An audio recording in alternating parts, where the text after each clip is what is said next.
ऐका ना, नाश्त्यासाठी काहीतरी झटपट आणि चविष्ट पाहिजे. मग आजचा हा आलू पराठा नक्की करून बघा. खरं सांगते अप्रतिम टेस्ट आहे. परफेक्ट रेसिपी आहे. बनवायला अतिशय सोपा आहे आणि असा पराठा बनवून तयार होणार आहे. तुम्ही जर एकदा बनवलात ना, तर वारंवार बनवाल एवढी छान रेसिपी आहे. चला तर मग पटकन सुरुवात करू आपल्या साध्या सोप्या आणि घरगुतीच रेसिपीला. सगळ्यात आधी खलबत्ता घेतलाय. त्याच्यामध्ये अर्धा चमचा धने, अर्धा चमचा जिरे आणि अर्धा चमचा सोप ॲड करायची आहे. छान जाडसर वाटून घ्यायचं आहे. इथे आपला मसाला तयार झालाय. आता आपण हे बाजूला काढून घेऊया. लगेच आपल्याला मिरचीचं पेस्ट करायचं आहे.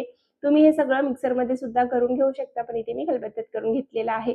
तर 2-3 इतकी लसूण घ्यायची आहे, 1 इंच इतकं आलं घ्यायचं आहे, 3 ते 4 हिरव्या मिरच्या घ्यायच्या आहेत, बारीक वाटून घ्यायचे. खूप जास्त पण बारीक वाटायचं नाही आपल्याला, छान जाडसर वाटून घेतलं तरी चालेल. आता आपल्याला एक दुसरं बाउल घ्यायचं आहे, त्याच्यामध्ये 4 बटाटे ग्रेट करून घ्यायचे आहेत. तर बघा, इथे तुम्ही मॅश करून सुद्धा बटाटे घेऊ शकता किंवा ग्रेट करून घेतलात तर खूप छान, कारण त्याच्याने बटाट्याचा जो सारण आहे, स्टफिंग जेव्हा करतो ना आपण पराठ्याची त्यावेळेला फुटत नाही, त्यासाठी आपल्याला हे ग्रेट करून घ्यायचं आहे. जर मॅश करत असाल ना, तर छान व्यवस्थित मॅश करून घ्या. तर बघा इथे मी पूर्ण बटाटे मॅश करून घेतलेले आहेत, ग्रेट करून घेतले आहेत. त्यानंतर त्याच्यामध्ये जो आपण धना जिरा पावडर तयार केलाय तो ॲड करायचा. 1 चमचा मिरची पावडर, पाव चमचा हळद, पाव चमचा गरम मसाला, पाव चमचा धने पावडर, पाव चमचा चवीनुसार मीठ ॲड करायचं आहे. मिरची, आलं आणि लसणाची पेस्ट ॲड करायची आहे. याच्यामध्येच भरपूर सारी बारीक चिरून घेतलेली कोथिंबीर ॲड करायची आहे. पाव चमचा चाट मसाला किंवा आमचूर पावडर असेल तर आमचूर पावडर, त्यानंतर एक मोठा चमचा भरून आपल्याला कसुरी मेथी ॲड करायची आहे आणि हे सगळं आपल्याला हाताने छान मिक्स करून घ्यायचं आहे. व्यवस्थित बाइंड करायचं आहे. तर बघा इथे मी छान आपला सारण तयार करून घेतलेला आहे. आहे की नाही एकदम पटकन तयार होणारी रेसिपी. तर आता बघा सारण स्टफिंग तयार झालेली आहे पराठ्याची. आता आपण पीठ मळून घेऊया. त्यासाठी दुसरा बाउल घेतलाय. त्याच्यामध्ये 2 कप इतकं गव्हाचं पीठ ॲड करायचं आहे. पाव चमचा इतकं मीठ ॲड करायचं आहे. आणि आता थोडं-थोडं पाणी ॲड करून एकदम सॉफ्ट पीठ मळून घ्यायचं आहे. पीठ मळत असताना एकदम हार्ड मळायचं नाही.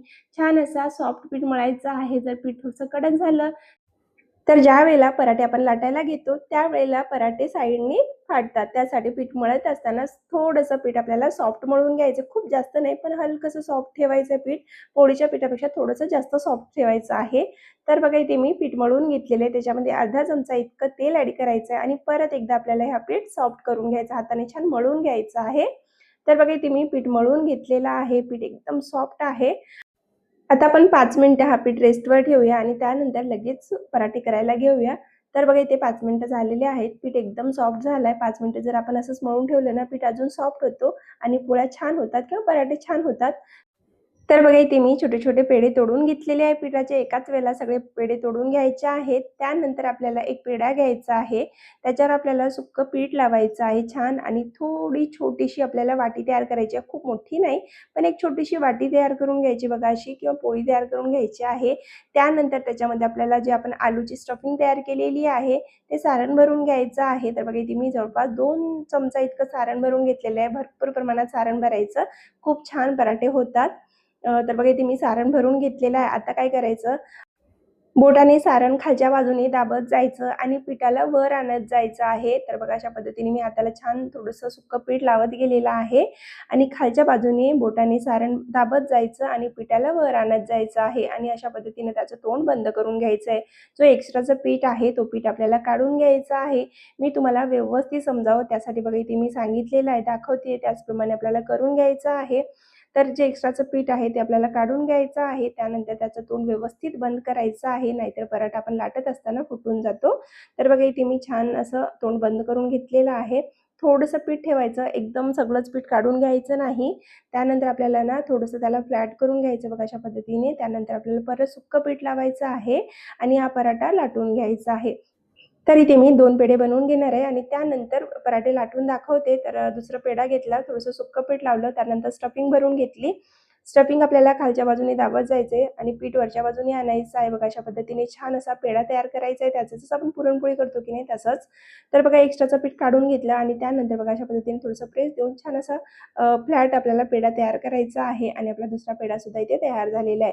आता लगेच मी तुम्हाला पराठे कसे बनवायचे ते सुद्धा दाखवते. हे सगळं तुम्हाला येत असेल तरी मी तुम्हाला दाखवून देते बघा. तर सगळ्यात आधी त्याला पोळपाट घेतलेला आहे आणि त्याच्यावरून थोडं आपल्याला सुक्कं पीठ लावायचं आहे आणि त्यानंतर आपल्याला हे पराठे लाटायला घ्यायचे आहेत. पराठे लाटत असताना सगळ्यात आधी साईडनी लाटायचं आपल्याला कॉर्नरनी, त्यानंतर सेंटरमध्ये लाटायचं आहे. असं केल्याने पराठ्यामध्ये इव्हनमध्ये स्टफिंग भरली जाते. छान असं सारण सगळीकडे सारखं असतो आणि पराठे खूप छान फुगतात, एकदम असे टम्म फुलतात. तर बघा इथे मी छान असा पराठा मोठा लाटून घेतलेला आहे. पराठा शक्य जेवढा पातळ होते तेवढं पातळ लाटायचं आपल्याला आणि तुम्ही इथे बघू शकता अजिबात तुटलेला नाहीये, फाटलेला नाहीये. खूप छान असा पराठा इथे बनून तयार झालेला आहे. आता लगेच आपण हे भाजून घेऊया. त्यासाठी बघा गॅसवर मी तवा ठेवलेला आहे. जेव्हा आपण पराठे वगैरे बनवतो की नाही त्यावेळेला शक्यतो लोखंडाचाच तवा वापरायचा. तर बघा पराठा टाकून घेतला त्यानंतर पलटून घ्यायचा आहे. आता आपल्याला याच्यावर तेल किंवा तूप लावायचं आहे. एकदा पलटून घेतल्यानंतर लावायचं आपल्याला तेल किंवा तूप. तुम्हाला जे आवडतं तेल, तूप, बटर ते तुम्ही लावून घ्या. इथे मी तेलाचा वापर करणार आहे.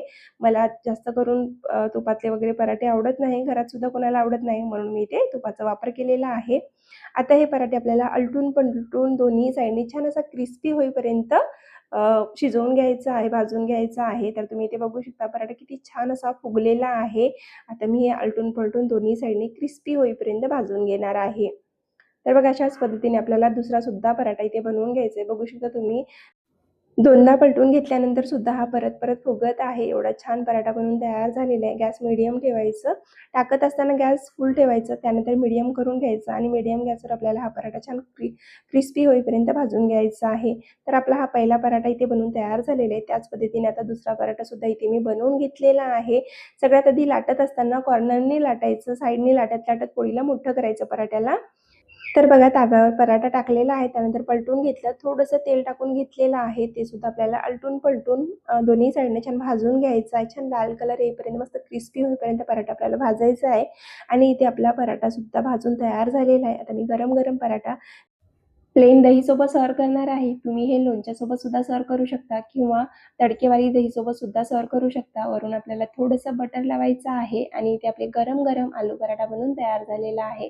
तर तुम्हाला ही रेसिपी कशी वाटली कमेंट करून नक्की सांगा. व्हिडिओ जर आवडला असेल तर व्हिडिओला एक लाईक करा. त्यासोबतच चॅनलला सबस्क्राईब करायला विसरू नका. पुन्हा भेटू अशाच एक नवीन व्हिडिओमध्ये. तोपर्यंत बाय.